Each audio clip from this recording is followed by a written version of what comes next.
गांव की चाउमीन। गांव में चाउमीन का चलन अभी अच्छे से नहीं आया था, लेकिन सुरेश शहर से चाउमीन बनाना सीख कर गांव में ठेला लगाता है। अरे ये केचुआ है क्या भैया? कैसे खाया जाता है? अरे नहीं नहीं, ये चाउमीन है। चाउमीन शहर में खाया जाता है। कितने की दे रहे हो सुरेश? 10 रुपए की प्लेट भरकर। तभी वहां शहर से पढ़ा एक लड़का आता है।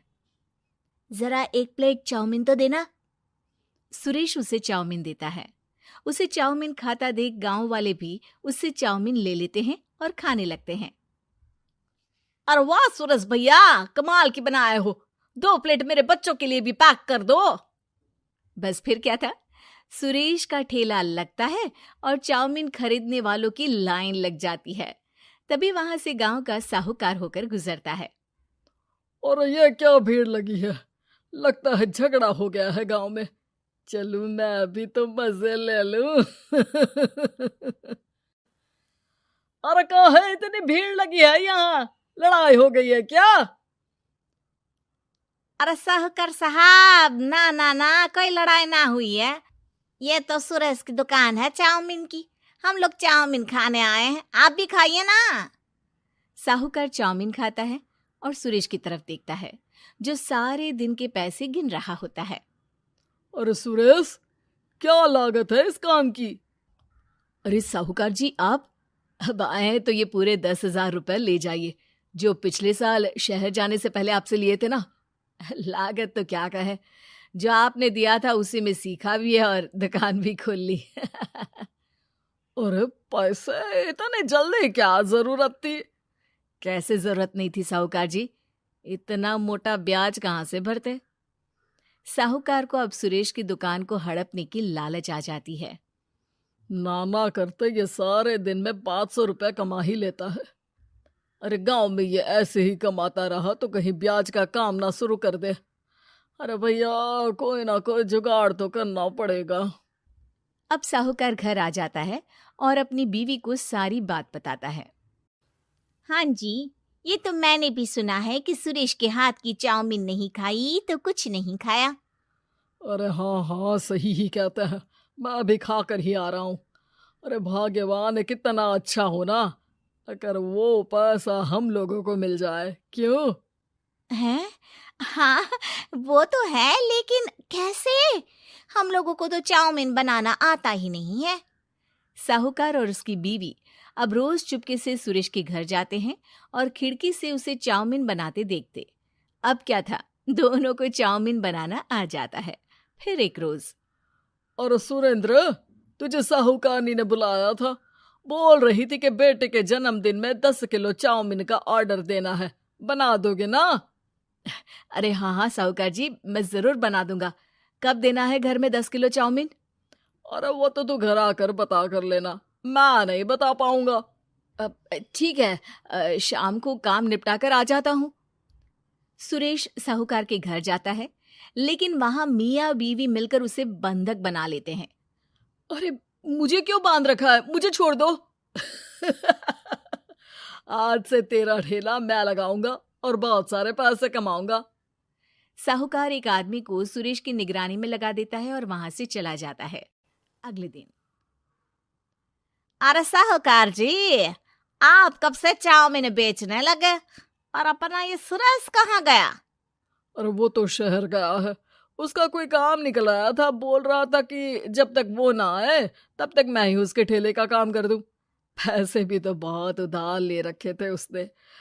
लगता है कर्जा भरने के डर से भाग गया है।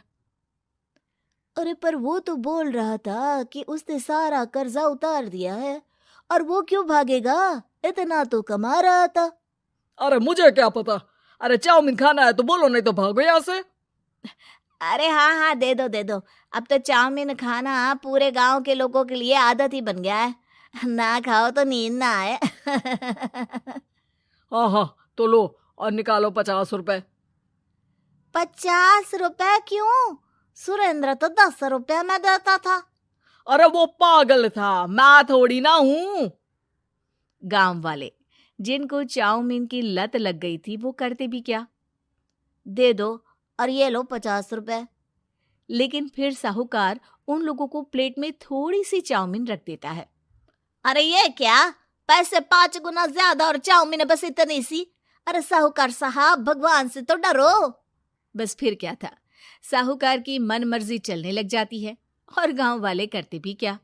एक रोज मुझे तो लगता है कि सुरेश को साहूकार ने मार डाला होगा, क्योंकि उसका काम इतना अच्छा चल रहा था, फिर वो क्यों जाता, और वो भी साहूकार के हवाले दुकान करके। ना बाबा ना। अगले रोज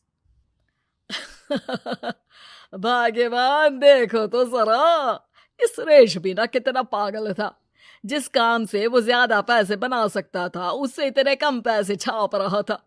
50 रुपए प्लेट में भी गांव वाले खूब खा रहे हैं चाउमीन। हाँ जी, और जितने में वो लोगों को 10 प्लेट खिलाता था भर भर कर हम लोग उतने में 20 प्लेट बना रहे हैं। क्यों जी? वहीं सुरेश रोज भगवान से मांगता कि बस एक बार वो किसी तरह वहां से निकलने में कामयाब हो जाए, लेकिन उसकी हर कोशिश नाकामयाब होती। फिर एक दिन, अरे भाग्यवान, ऐसा कुछ करो कि चाउमीन बनाने का खर्चा आधा हो जाए, जिससे हम लोगों को और मुनाफा हो। ना जी, मुझे तो कोई तरकीब ना सूझ रही। अरे सुनो, एक काम करते हैं, चाउमीन बनाने में जो सब्जी लगती है वो मंडी में लेने तुम देर रात चली जाना। तब तक वो सारी सड़ी गली सब्जी जो दुकानदार वहीं फेंक जाते हैं, वो उठा कर ले आना फ्री में। अरे वाह जी वाह, आप तो बहुत समझदार हैं जी। बीवी वैसा ही करती है, लेकिन अब लोग चाउमीन खाते तो मुंह बनाकर। फिर एक बार, अरे राम राम राम, ये पेट में दर्द काहे हो रहा है? आई, आई, आई, आई, आई। हाय रे हाय, मेरा भी पेट दर्द के मारे फटा जा रहा है। सभी को शक हो जाता है कि उन लोगों को चाउमीन खाने से ही ये बीमारी हो गई है। वहीं दूसरी तरफ जो आदमी सुरेश की निगरानी कर रहा था, वो सो रहा होता है और मौका देखकर सुरेश वहां से भाग जाता है। सुरेश गांव वालों के पास जाकर उन्हें सब कुछ बता देता है। बस अब क्या था, साहूकार के घर पुलिस पहुंच जाती है।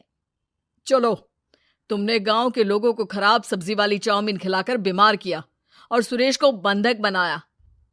तुम्हें इसीलिए हम गिरफ्तार कर रहे हैं।